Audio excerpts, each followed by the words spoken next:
varelajonas71@gmail.com, Jonas Varela 1 na internet. Se inscreva, acesse aí nossos sites aí e acompanhe nossos vídeos. São assuntos variados e diversos, mas no momento nós estamos realizando a leitura da Bíblia Sagrada. Hoje daremos continuidade à leitura do livro de Esther. Bíblia Sagrada, nas Sagradas Escrituras, para o Senhor nosso Deus Todo-Poderoso. Então, Esther está entre os outros livros históricos, o poder a serviço da justiça. Então, já aqui na sua quarta parte hoje, a libertação do povo. No seu capítulo 8, nosso vídeo de hoje, nós continuaremos a leitura do livro de Esther. Então, livro de Esther, capítulo 8, em todos os seus, vamos ver aqui, 17 versículos, né? Então vamos, primeiro tópico do capítulo 8 do livro de Esther. A lei em benefício do povo. Nesse mesmo dia, o rei entregou à rainha Esther a casa de Amã, o perseguidor dos judeus, e Mardoqueu foi apresentado ao rei. Este já sabia por meio de Esther do parentesco que ele tinha com a rainha. O rei tirou o anel que tinha retomado de Amã e o entregou a Mardoqueu. E Esther confiou a Mardoqueu a administração da casa de Amã. Esther tornou a falar com o rei, caiu aos pés dele e chorou, suplicando para anular o plano que Amã, o Agagita,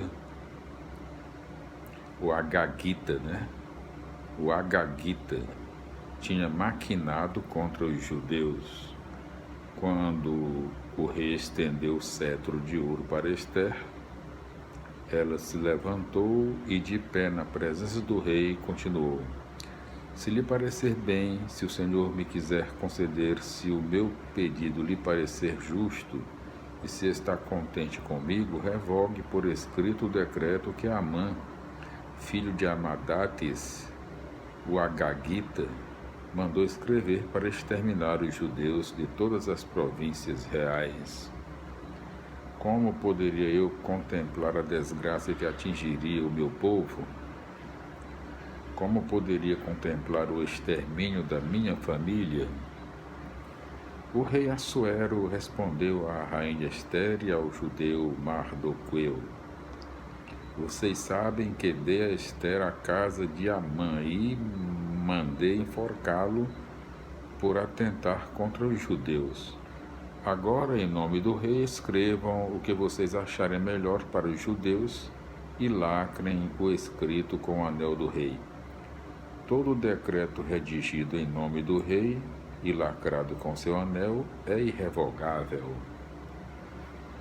No dia 23 do terceiro mês, chamado Sivan, os escrivães do reino foram convocados e, exatamente como ordenou Mardoqueu, foi redigido um documento destinado aos judeus, aos sátrapas, governadores e chefes das províncias, para as 127 províncias que se estendiam desde a Índia até a Etiópia.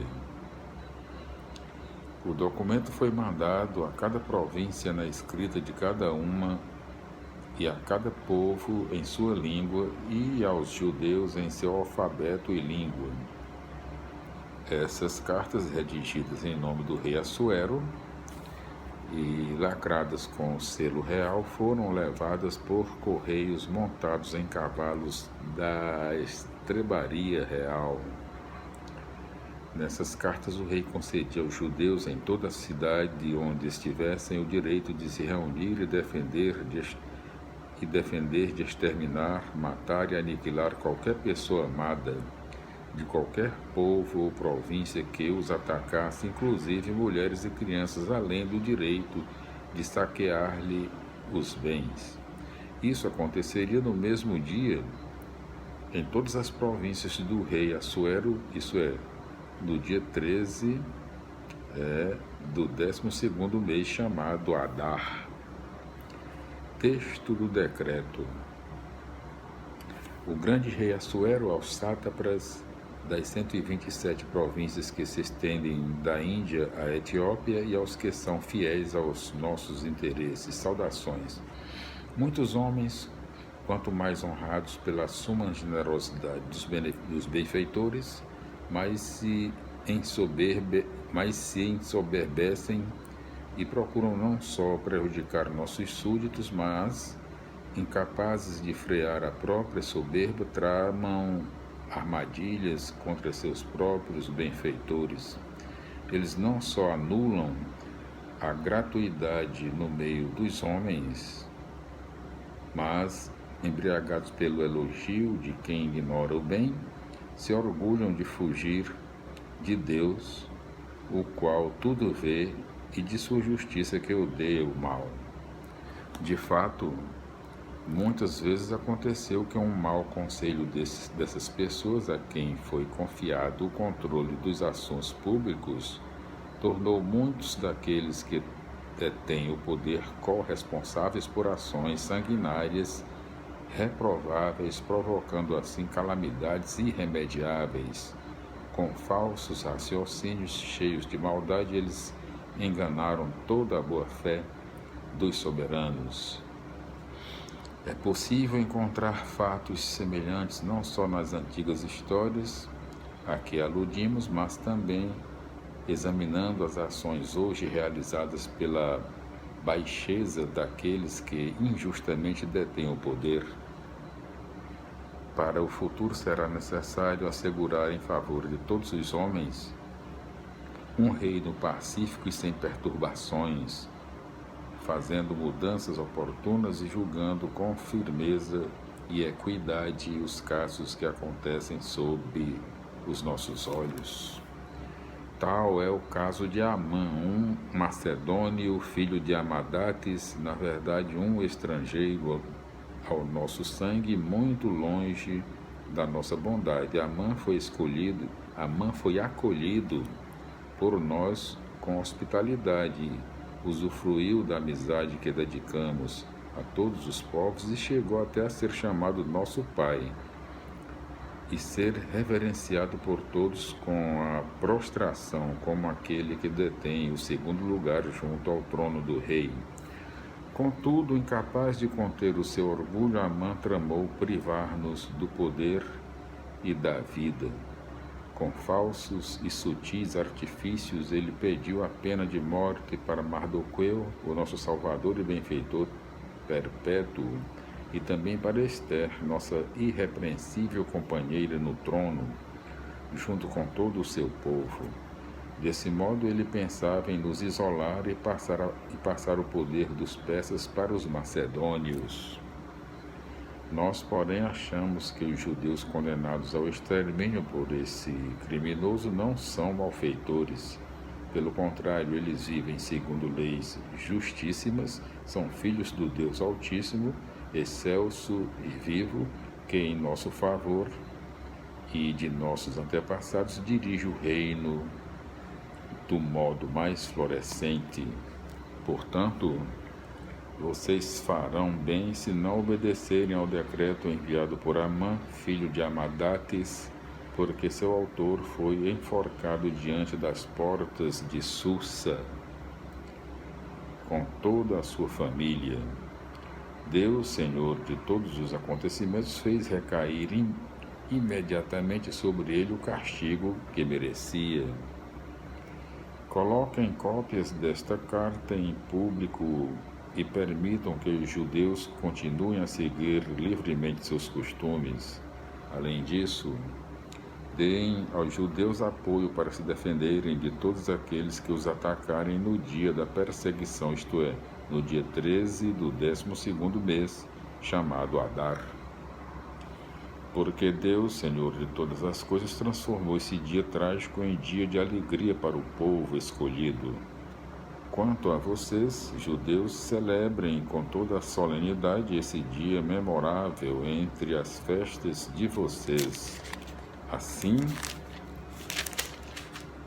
hoje e no futuro, seja ele uma lembrança da salvação para nós e para os amigos dos persas, e uma lembrança da destruição para os nossos inimigos. Toda cidade e província que não seguir estas disposições será devastada a ferro e fogo. Nenhum homem viverá nela, e até os animais e pássaros a evitarão. O texto do decreto, com força de lei, para todas e cada uma das províncias se tornaria público, para que os judeus estivessem preparados a fim de se vingarem de seus inimigos nesse dia. Os correios montaram cavalos reais e partiram rapidamente para executar a ordem do rei, enquanto o decreto era imediatamente promulgado na fortaleza de Susa. Mardoqueu saiu da presença do rei com vestes reais de cor violeta e branca, uma grande coroa de ouro e um manto de linho e de púrpura vermelha. Toda a cidade de Susa saltava de alegria. Para os judeus foi um dia de luz e alegria, festa e triunfo. Em todas as províncias e em todas as cidades aonde chegava a ordem do decreto real, os judeus se alegravam com banquetes e festas. Muitos do país se tornaram judeus porque o temor dos judeus caiu sobre eles.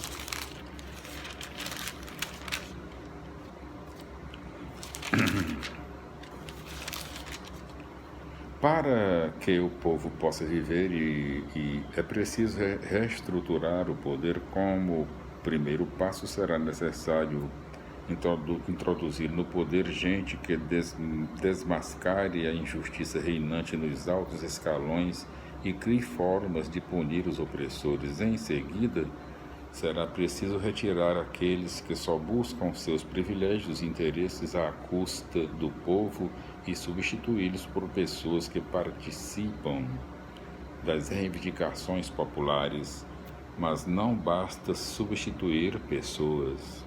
É necessário também abolir leis que massacram o povo e criar outras que lhe defendam os direitos. Então o povo poderá verdadeiramente fazer festa, sem que sua alegria seja manipulada por um sistema que explora e oprime. Assim nós concluímos, meus irmãos, minhas irmãs, a leitura do capítulo 8 do livro de Esther, e nós voltaremos no nosso próximo vídeo com a continuação da leitura do livro de Esther, já no seu capítulo 9. A paz do Senhor, glória a Deus, aleluia, amém, felicidades e até lá.